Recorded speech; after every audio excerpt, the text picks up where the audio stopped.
yawwa sun buɗe na injiniya Dr. Rabi Musa Kwankwaso ya ga wannan abu yana nuna alamar na mata wato ba mata ne ba tun jagora yana gwamnati 1999 a cikin su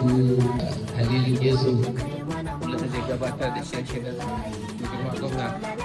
girma gwamna wani abu yana raina kullum a lokacin da na samu damar da aiki da shi kullum ana gabatarwa a kan muhalli tashi wata rana kuma ce mai girma gwamna to ban samu dama ba adadin wannan shekara a rayuwar da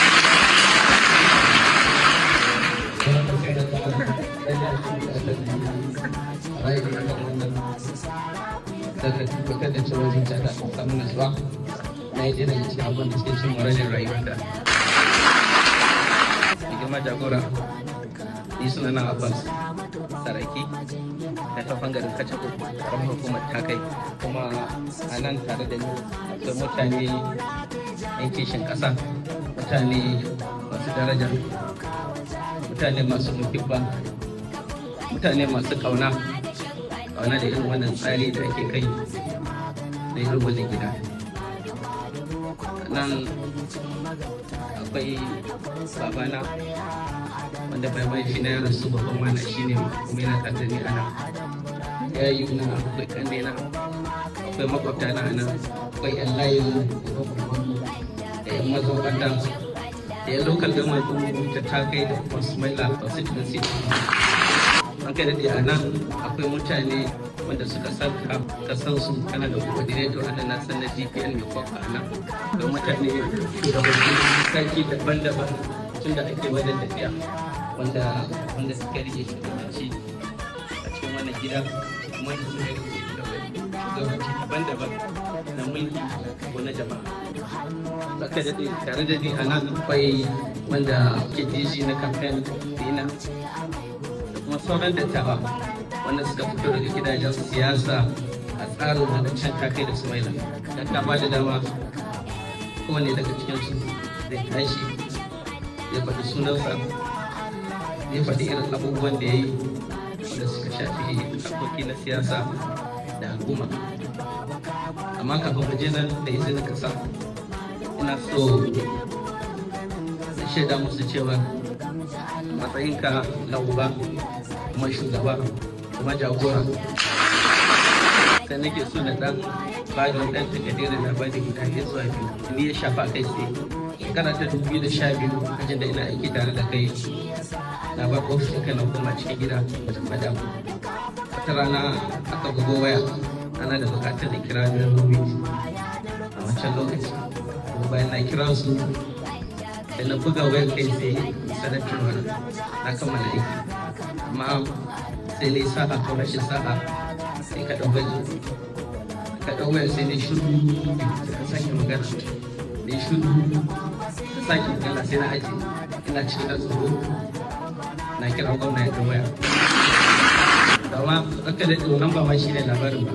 kafin da zana fara aiki da kai a wannan shekarar ina tare da gwamna ta fara kuma na buga irin wani wayar kuskure a lokaci guda kuma a ranar aka fita ni daga gida cewa na buga gwamna ya ɗau waya wanda yana ɗan security sai nake ganin cewa a matsayinka na uba na shugaba na jagora da kike abubuwa da dama sai ga cewa lalle wannan wayar ba waya bace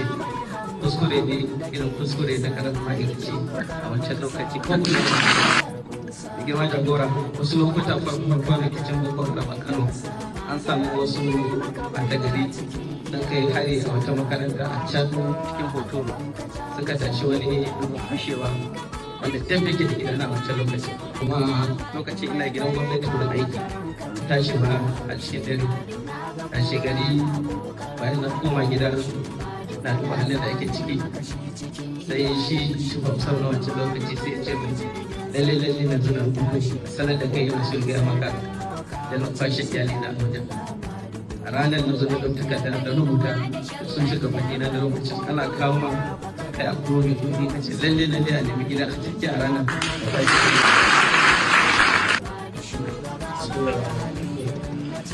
dukkan godiya da yabo da kira da sun tabbata ga Allah da sai gida daga kwanci daga hikimar da kuma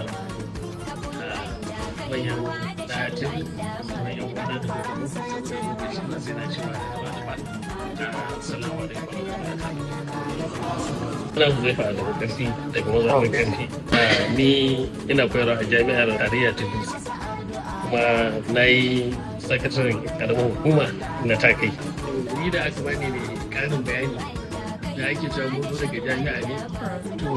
mu kuma nan mun zo jami'ar siyasa. Saboda haka idan mutum yana maganar siyasa ne to ga jami'a. Mun farko ga baki ɗaya mun zo mu ga jami'a da kuma yan uwa ga baki ɗaya mun zo mu da darasi a wannan jami'a. Wanda zai amfani da mu kuma insha Allah za mu ji abubuwa na fa'ida wanda kuma gaske zai mana amfani rayuwar duniya da lafiya. Abu na biyu da zan ce nan kuma gidanmu ne in na zo ta wani bangaren saboda duk wani malamin jami'a duk wanda yake alaka da ilimi duk wani ɗalibi nan gidansu. A nan gidan ne aka san darajar ilimi, a nan gidan ne ake ɗaukar malamai 'ya'yan talakawa wanda san kowa ba su da komai ake kula da su ake tallafa musu har a kai su ƙasar waje su. Mu malaman jami'a wanda muke kallo babu wanda zai burge mu irin wanda ya tallafa yaran mu suke kara. Yanda shi ne yake wannan ya nuna za a gina gaba kenan idan aka tallafa yara ƙanana suka taso za su gina gaban su don manyan gobe. Kuma alhamdulillah wani abin alfahari yanzu haka wallahi akwai ɗalibanmu da suka je aka rene su a wannan gidan ake sponsor din suka yi karatu yanzu PhD ne da su suna koyarwa muna da sun san abokanmu kuma suna zuwa muna shawarwari a takaice dai Confucius Scholars. Wannan strong team ne wanda kuma suna ba mu gudunmawa a siyasance a kuma jami'o'i. Ko iya wannan sanadin da shi jagora ya kawo wannan iya shi kadai mu abun mu ya burge mu kuma wallahi mu dai masa addu'a wanda za ta sannan abu na gaba ko ce na kusa karshe tun da ba ni kadai ne a wannan wuri ba wato muna tafiya ta siyasa an dade ana tafiya da duk muna gani to mu gaskiya ga mun zo muna da jama'a muna so a yi siyasa muna da yan dangwala a ƙasa kudin amma wani tsari can da ake yi ya kasa ba mu dama mu yi siyasa wannan abin da ya yi mana takeicin binci a tun da haka ne me zai hana mu je mu nemi inda za mu yi siyasa nan mu samu dama mu taimaki al'umma mu kuma za ka muke yanke shawara cewar kawai abin da ya fi in dai siyasa ake so ta gaske ta amana ta daraja wato inda take amana wanda ta sa muke ce ya kamata mu tattaro zo don fahimci abin nan kuma da zo gidan amana kuma a yi mana ita.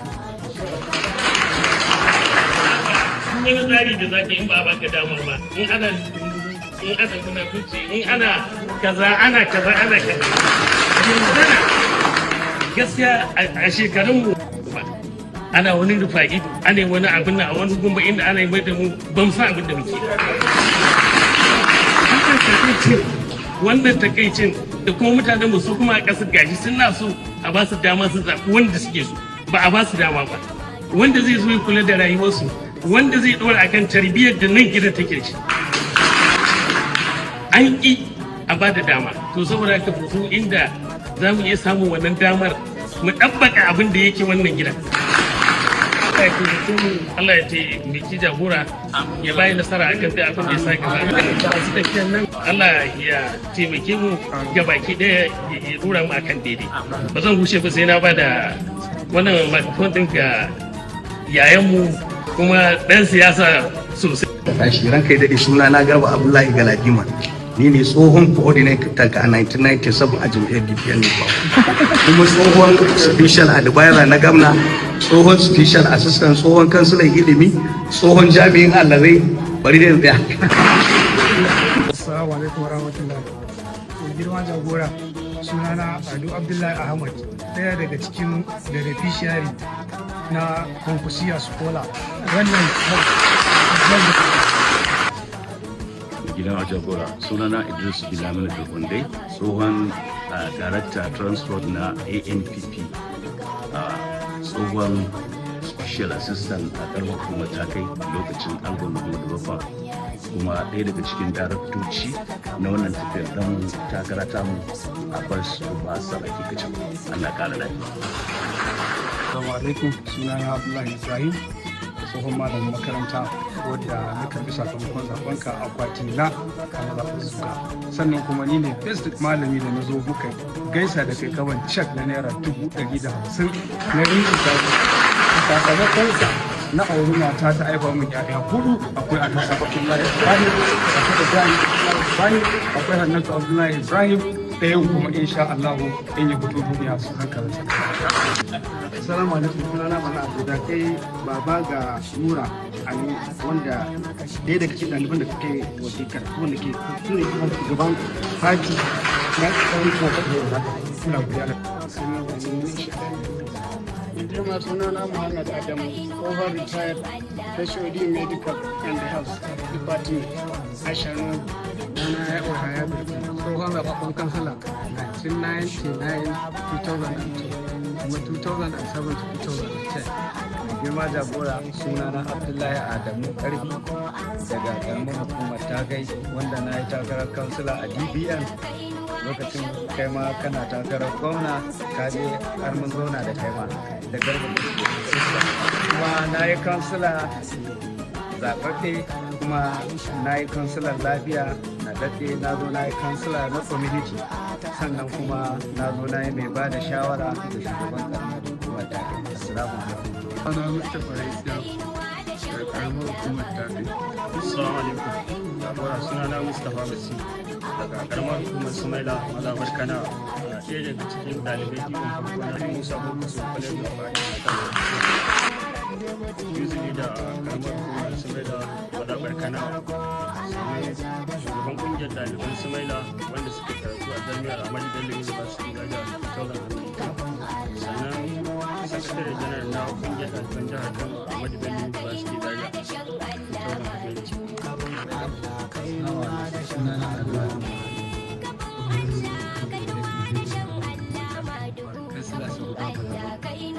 Sunana Hassan Ali Baruma. Sana Ubali Adamu zaɓar Ghana don gidan tsara akwai da gama. Yin tsohon ɗan tabbata kawa ɗauka ya kama ko da yan kaya da farko. A lokacin ka. Ba da zaɓar da ba Nela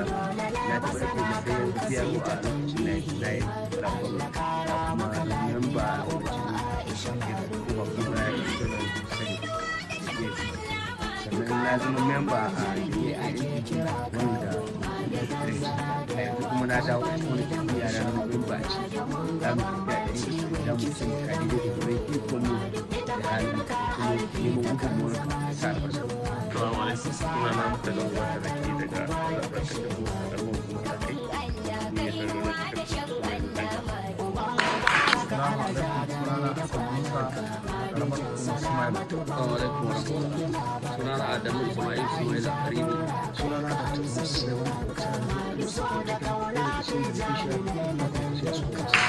Sunana Abbas Sa'adu daga karamar hukumar Sumaila mazaɓar Ghana. sunana Ibrahim Muhammad. Sunana Abbas Sa'adu daga karamar Sumaila. Asabai kai ka ɗauki aiki na take tun 99 na shiga siyasa na yi takara ta House of Rep a DPN da a ANPP kuma na rike sakataren karamar hukuma na local government matakai da masu abin su gida tusawa a wata tusawa salamu alaikum. Sunana Baba Kabir da Rabin Lisham a fishe na mazaɓa na ƙaramin hukumar Takai. Sunana Muhammad Adamu na mama, ni malamin siyasa ne a jami'a. Sunana Ali Ahmad Dangwami daga karamar hukumar Takai. Sunana Abbas Sani Takai, tsohon kansilan mazaɓar Takai, sannan kuma chairman social media na Honorable Abbas Basara Takai. Sunana Umar Algamawi daga karamar hukumar Sumaila. Sunana Muktar Bello Dirimi daga mazaɓar ƙarfi ƙaramin hukumar Takai. Wani ne matakai masa jiha a kan zaɓe ta kunci kwanci saboda da take gabatowa a jami'ar APC Allah ya ba mu muka jini. Sunana Mamun Ibrahim Takai, a tsohon sakatare na karamar hukumar Takai mai barin gado wanda na gidan ubana. Sunana Sani Sadi kuma da Kabala, ne da raka jawar da wanda tafiya, wani tsohon mutum da kuma Takai ne. Tsohon SK ne a gwamnatin Mali ba shekaru, kuma SK ne a gidan Barba Mali insha Allah. Na Abdulwahab Garba daga karamar hukumar ta kai a mazaɓar Durbin da ranka ya ɗaya ni tsohon ɗan majalisa ne ga spika na nan. Sunana Musa Abdullahi Shehu, zababben kansila daga mazaɓar Fajewa karo na uku. Assalamu alaikum. Sunana Alai Tuku Magajinansu daga karamar hukumar ta kai Durbin dai tsohon youth leader na Kwankwaso. Ina yi barka da zuwa kuma ina son gudu da ake da su wannan ziyara musamman ma ganin mutane wanda suke mai da su baya wajen siyasa da aiki a gwamnati kuma ina mana kwarai da gaske da kawo wannan babban ƙari wanda kuma duka a san waɗanda muka yi harkar siyasa da ma da muke ba sun san da yake tafiyar da abubuwan bukata musamman ma wanda kuma kawo duk a gida ne kwata shi ma ya sayar da duka abubuwa su tafiya musamman yawanci wanda za su fara siyasa ba su shawara farko su shigo a matsayin 'yan siyasa saboda kaucewa matsaloli wanda suka iya tasowa na siyasa ba a shige ta a sauki na farko shiga siyasa a matsayin karɓar siyasa farko duk wani abu da ka je ya so ko a primary convention ko a secondary convention ko a kan ko menene to dama ka shirya amma ba laifi ba ne mutum da shigo da magana takara yana da kyau yanzu ma a wadansu wurare da 'yan takarar muke nema masu kwaliti irin sa waɗanda za su koya